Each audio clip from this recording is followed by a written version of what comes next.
السلام علیکم اسٹوڈینٹس، آج ہمارا اردو کا لیکچر ہے جماعت ہشتم کا یعنی 8ویں جماعت کا۔ اس میں ہم ایک نظم ہے ہمارے وطن کا نشان، یہ نظم ہمارے وطن کا نشان ہم پڑھیں گے۔ اس سے پہلے ہم پیارے بچوں یہ پڑھیں گے کہ ہمارے وطن کا نشان اصل میں کس شاعر نے لکھی۔ یہ نظم لکھی ہے جمیل الدین عالی نے، جو 1926 میں برصغیر میں پیدا ہوئے اور 2015 میں ان کی ڈیتھ ہوئی۔ جمیل الدین عالی کے متعلق اگر ہم پڑھتے ہیں تو جمیل الدین عالی دلی میں پیدا ہوئے۔ وہ ریاست لوہارو کے نواب علاء الدین علائی کے پوتے تھے۔ علائی مرزا غالب کے دوست اور شاگرد تھے۔ دوست اور شاگرد سے مراد یہ ہے کہ ایک بہترین شاعر مرزا غالب اور ان کے دوست بھی ہونا اور ان کی شاگردی شاعری میں اختیار کرنا، یہ اس سے مراد کیا ہے کہ جمیل الدین عالی کے دادا جب اتنی زیادہ شاعری میں ذوق رکھتے تھے تو پھر بیٹے اور پوتے میں وہ ذوق کا منتقل ہونا ایک فطری بات تھی۔ 1951 میں مقابلے کا امتحان جمیل الدین عالی نے پاس کیا، سول سروس میں شامل ہو گئے۔ صدر پاکستان محمد ایوب خان کے افسر بکار خاص یعنی خاص کام کرنے والے افسروں میں شامل تھے۔ پاکستان رائٹرز گلڈ کا قیام انہی کی کاوشوں سے عمل میں آیا۔ 1967 میں سے روزنامہ جنگ سے بطور کالم نگار وابستہ ہے۔ متعدد ادبی اعزازات حاصل کر چکے ہیں۔ انہوں نے جو کتابیں لکھی، جو معروف ان کی تصانیف ہیں، وہ غزلیں، دوہے، گیت، جیوے جیوے پاکستان، جو ہماری 10 کلاس کی اردو کی کتاب درسی کتاب میں بھی شامل ہے، جیوے جیوے پاکستان، دنیا میرے آگے، تماشا میرے آگے، صدا کر چلے، دعا کر چلے، اور پاکستان کے لیے پاک بھارت جنگوں کے درمیان انہوں نے جو ملی ترانے لکھے، ان کی وجہ سے ان کی شہرت جو ہے وہ شہرت آفاق بن گئی، عالمگیر شہرت، انہیں یونیورسل شہرت جو حاصل ہو گئی۔ تو یہ تعارف تھا جمیل الدین عالی کا۔ اب ہم ہماری 8ویں کلاس میں جو ان کی نظم شامل ہے اس کے متعلق پڑھیں گے۔ وہ بھی اپنے ہر رنگ سے پاکستان کی محبت اس نظم میں چھلکتی ہے۔ ہم اس کے مصرعے پڑھیں گے۔ پہلا بند ہے: اس سے رشک فلک ہے زمین وطن، اس سے روشن ہوئی ہے جبین وطن، ذرا ذرا وطن کا ہوا ذوفشاں، یہ نشان یہ ہمارے وطن کا نشان۔ پیارے بچوں دیکھیں، جب ہم ان کے الفاظ پڑھتے ہیں تو وطن کی محبت میں ڈوبے ہوئے الفاظ ہیں۔ کہتے ہیں کہ یہ 1 2 3 اور 4 مصروں کا یہ ایک بند ہے۔ اردو ادب میں جب نظم لکھی جاتی ہے تو وہ مثنوی یعنی 2 مصروں سے، 3 مصروں سے اور 4 مصروں سے، 5 مصروں سے، 6 مصروں سے، 8 مصروں سے ایک ایک بند لکھا جاتا ہے۔ یہ مختلف قسمیں ہیں نظم لکھنے کی۔ یہاں پر انہوں نے رباعی کی صورت میں یعنی 4 مصروں، ربع ہوتا ہے 4 مصروں کی صورت میں لکھی ہے۔ اس سے رشک فلک ہے زمین وطن، کس سے رشک فلک ہے یعنی ہمارے وطن کا نشان۔ پیارے بچوں آپ کو پتا ہونا چاہیے کہ نظم جو ہے اس کی خاص بات یہ ہے کہ اس کے مرکزی خیال کو ذہن میں رکھ کر تمام نظم لکھی جاتی ہے۔ اب اس نظم کا جو مرکزی خیال ہے وہ ہے ہمارے وطن کا نشان، یعنی ہمارے وطن کا جو فلیگ ہے اس کے اوپر جو نشان ہے، جو ستارہ ہلال ہے، جو چاند اور ستارہ ہے، اس کے متعلق انہوں نے لکھا ہے کہ ہمارے وطن کا جو نشان ہے اس کی کیا اہمیت ہے کہ صرف وہ سبز اور سفید رنگ کا ایک پرچم اور اس کے اندر ستارہ اور ہلال کو شامل کرنا، اس ستارہ ہلال کی اہمیت کیا ہے وہ انہوں نے اس نظم میں شامل کیا کہ اس ستارہ ہلال یعنی ہمارے وطن کا جو نشان ہے اس سے رشک فلک ہے، فلک بھی رشک کرتا ہے، آسمان تک انہوں نے اپنی ذہنی صلاحیت کو، اپنے خیالات کو تصوراتی طور پر وہ آسمان تک لے گئے ہیں۔ فلک ہوتا ہے آسمان۔ اس سے رشک فلک ہے کہ ہمارے وطن کا جو نشان ہے وہ چونکہ چاند اور ستارہ ہے تو فلک بھی رشک کرتا ہے کہ زمین پر ایک ایسا ملک موجود ہے جس نے اپنے پرچم میں ستارہ اور فلک، ستارہ اور چاند رکھا ہوا ہے زمین وطن، اور اس زمین پر ہمارا جو پہلے مصرے کی تشریح ہوگی کہ اس زمین پر ہمارے وطن کی جو شہرت ہے، ہمارے وطن کی جو باقیوں سے انفرادیت ہے وہ یہ ہے کہ آسمان بھی رشک کرتا ہے، وہ بھی آرزو کرتا ہے کہ کاش میں بھی اس کا حصہ ہوتا۔ اس سے روشن ہوئی ہے جبین وطن، روشن ہوئی جبین، جبین سے مراد ہوتا ہے ماتھا،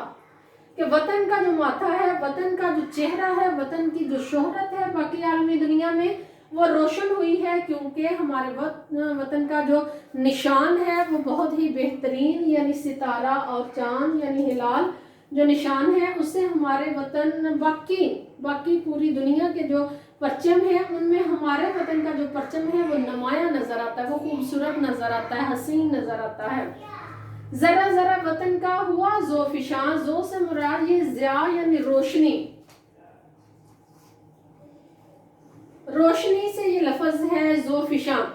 کہتے ذرا ذرا وطن کا ہوا ذوفشاں، کہ ہمارا جب پرچم لہرایا جاتا ہے جب عالمی سطح پر بھی، تو ہمارے وطن کا جو ذرا ذرا ہے وہ ذوفشاں ہو جاتا ہے، وہ چمکنے لگتا ہے، دمکنے لگتا ہے، بالکل۔ ہاں، فرض کیا کہ اولمپکس گیمز ہے، وہاں پر جب باقی ملک وہاں پر پارٹیسپیٹ کرتے ہیں، ہمارے ملک کا بھی پرچم وہاں لہرایا جاتا ہے، کوئی بھی عالمی کھیلے ہیں، کوئی بھی عالمی مقابلے ہیں یا عالمی سطح پر اور بین الاقوامی سطح پر جہاں پر ملک کا پرچم لہرایا جاتا ہے، تو جمیل الدین علی کہتے ہیں کہ وہاں پر ہمارا جو پرچم ہے وہ چمکتا دھمکتا ہے، بالکل الگ نظر آتا ہے اور خوبصورت نظر آتا ہے۔ یہ نشان، یہ ہمارے وطن کا نشان، اور ہم بھی یہ فخر کرتے ہیں کہ یہ نشان، یہ ہمارے وطن کا نشان ہے، اور جو ملک سے باہر لوگ موجود ہیں جب وہ اپنے وطن کا پرچم دیکھتے ہیں تو وہ خوشی سے کھل اٹھتے ہیں۔ دوسرا ہمارا بند ہے، یہ ہلال آب ہے تیغ ہمدار کی۔ ہلال سے مراد کیا ہے کہ یہ جو چاند کا نشان ہمارے پرچم کے اوپر ہے، کہتے ہیں یہ ہلال آب ہے، آب پانی کو کہتے ہیں، چمک کو کہتے ہیں، پانی بھی چونکہ صحرا میں جب ریت موجود ہوتی ہے تو جو ان لوگوں کو پیاس لگی ہوتی ہے وہ دور سے چمکتی ہوئی ریت کو آب سمجھتے ہیں، پانی سمجھتے ہیں، تو کہتے ہیں یہ ہلال آب ہے تیغ ہمدار کا۔ تیغ سے مراد ہوتا ہے تلوار، ہمدار تلوار جو ہے، ہمدار سے مراد ہے کہ تلوار بھی بالکل سیدھی نہیں ہوتی، اس میں تھوڑا سا خم ہوتا ہے، تھوڑا سا ٹیڑھا پن ہوتا ہے، تو کہتے ہیں کہ یہ جو ہلال ہے اس کے اندر یہ جو تھوڑا سا خم موجود ہے، اس کے اندر یہ جو تھوڑا سا خم موجود ہے، اصل میں یہ تیغ کی طرح ہے، تیغ کے ہم کی طرح ہے، جیسے تیغ چمکتی ہے، تلوار پانی کی طرح چمکتی ہے، اسی طرح یہ جو چاند ہے یہ پانی کی طرح چمکتا ہے، اور یہ ہمیں ایسے ہی لگتا ہے جیسے جو تلوار ہمارے مسلمانوں کی شان رہی ہے ہماری تاریخ میں، اسی طرح یہ ہلال بھی ایک تیغ ہمدار ہے۔ یہ ستارہ چمک وقت بیدار کی، کہتے ہیں ہمارے ستارے کی جو چمک ہے، وقت سے مراد ہے پیارے بچوں قسمت، ہماری جو قسمت کی بیداری ہے، جو پاکستان کے الگ ہونے سے، انڈیا کے ساتھ برصغیر میں الگ، ہندوؤں سے الگ ہونے میں ہمارا جو وقت بیدار ہو گیا ہے، ہماری جو قسمت جاگ اٹھی ہے، یہ ستارہ اسی کی چمک دکھا رہا ہے۔ یہ ہمارے وطن کے جو پرچم ہے اس کے اوپر ستارہ نہ صرف ستارہ ہے بلکہ وہ کیا ہے کہ وہ ایک تمثیل ہے، وہ ایک مثال ہمیں دے رہا ہے کہ اے مسلمانوں تمہاری قسمت جاگ اٹھی ہے، تمہیں ایک انڈیپینڈنٹ ملک حاصل ہو چکا ہے، ایک الگ وطن حاصل ہو گیا ہے۔ تو یہ ستارہ چمک وقت بیدار کی، کہ ہمارے جاگے ہوا جو قسمت ہے اس کی چمک اس ستارے میں ہمیں نظر آتی ہے۔ یہ نشان قوم کی ستوتوں کا نشان، یہ نشان وہ ہے جو قوم کی ستوت سے مراد کیا ہوتا ہے، یہ سطح سے بھی لفظ یہاں پر ہے تو نہیں اس میں استعمال ہوئی، لیکن قوم کی جو حدود ہے، قوم کی جو غیرت مندی ہے، یا قوم کی یہ جو اٹھان ہے جس سے قومیں اٹھتی ہیں اور اپنا وہ وقت بیدار کرتی ہیں، اپنی قسمت ان کی جاگتی ہے، وہ ترقی کرتی ہیں، تو میری قوم کی ترقی کا جو نشان ہے وہ بھی وہ کہہ رہے ہیں کہ ستارہ اور ہلال ہے، کہ اپنے باعزت ملک کو دیکھ کے، اپنے ملک کا وقار دیکھ کے قومیں جو ملک میں مختلف قومیں آباد ہیں وہ بھی اٹھتی ہیں ترقی کرنے کی جانب۔ یہ نشان، یہ ہمارے وطن کا نشان، یہ ہمارے وطن کا نشان ہے اور ہمیں اپنے وطن کے نشان پر فخر ہے۔ تیسرا ہمارا بند ہے، یہ نشان جس سے لرزاں تھے روم و عجم، یہ نشان جس سے ترساں تھے حاکان و جم، یہ نشان جس سے تھا سرنگوں ایک جہاں، یہ نشان، یہ ہمارے وطن کا نشان۔ جمیل الدین علی بڑی ہی محبت کے ساتھ کہتے ہیں کہ ہمارے وطن کا جو نشان ہے یہ ایسے ہی ہم نے اپنے پرچم کے اوپر یہ نشان نہیں لگا دیا، بلکہ اس نشان کی تاریخی اہمیت بہت زیادہ ہے۔ اور تاریخی اہمیت یہ ہے کہ جب ہمارے مسلمان رہنما، مسلمان جنگجو جب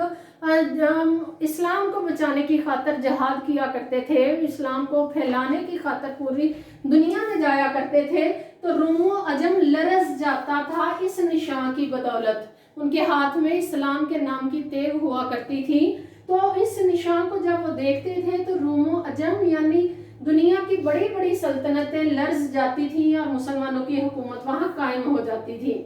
یہ نشان جس سے ترساں تھے خاقان و جم،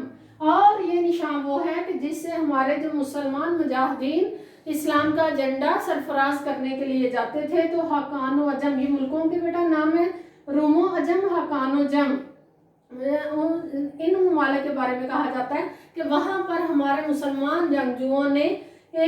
ترقی کے اور کامیابی کے جھنڈے گاڑے، اور وہاں کی جو عوام ہے وہ لرز اٹھتی تھی اور ترس اٹھتی تھی کہ کاش ہمارے جنگجو بھی مسلمان جنگجوؤں کی طرح ہی ہوتے۔ یہ نشان جس سے تھا سرنگو ایک جہاں۔ اب تیسرے مصرے میں انہوں نے پہلے دونوں مصروں کو سمو دیا ہے جمیل الدین علی نے۔ انہوں نے کہا ہے کہ سرنگوں سے مراد ہے کہ سر نیچے کر دینا، اپنی سلطنت، اپنا تاج و تخت پیش کر دینا کہ ہمیں مزید اب لڑنے کی اور آپ کے ساتھ مقابلہ کرنے کی سکت موجود نہیں، اس لیے آپ میں ہماری سلطنت لے لیں۔ اس کی مثال ہم صلاح الدین ایوبی کی دیں گے، اس کی مثال ہم اسکندر اعظم کی دیں گے کہ جن لوگوں نے اسلام کا نام ایز اے جنگجو اسلام کا نام روشن کیا۔ اور وہاں پر طارق بن زیاد کی ہم مثال دیں گے کہ جب اسلام کا جھنڈا سرفراز کرنے کے لیے جاتے تھے، جنگ کے لیے جاتے تھے، تو وہاں جو اگلی قومیں تھیں، اگلی فوجیں جو تھیں، وہ بہت بہترین لفظ استعمال کیے، وہ لرز اٹھتی تھی، وہ ترس اٹھتی تھیں کہ اب ہم اگر ہتھیار نہیں ڈالیں گے تو ہم نیست و نابود ہو جائیں گے۔ یہ نشان، یہ ہمارے وطن کا نشان، اور یہ ہمیں اس لیے فخر ہے اس نشان پہ کہ یہ نہ صرف پاکستان کے جھنڈے پر یہ نشان بنایا گیا، بلکہ اس نشان کو تاریخی طور پر اسلام سے یہ نشان لیا گیا، اور آج ہمارے وطن کی جو پوری دنیا میں جو پرچم کی عزت ہے وہ اس رنگ کی وجہ سے، سبز اور سفید رنگ، اور اس نشان کی وجہ سے ہے۔ بیٹا آپ نے یہ تینوں اشعار کی تشریح اپنے رجسٹر پر لکھنی ہے، اور گوگل کلاس روم میں وہ آپ مجھ سے شیئر کریں تاکہ آپ کی تشریح کو چیک کیا جا سکے۔ اور مزید آگے ہمارے ابھی 3 بند موجود ہیں اسی نظم کے، وہ ہم کل 4 بند کریں گے۔ ان کی تشریح پہلے آپ مجھے چیک کروا لیں۔ بہت شکریہ، السلام علیکم۔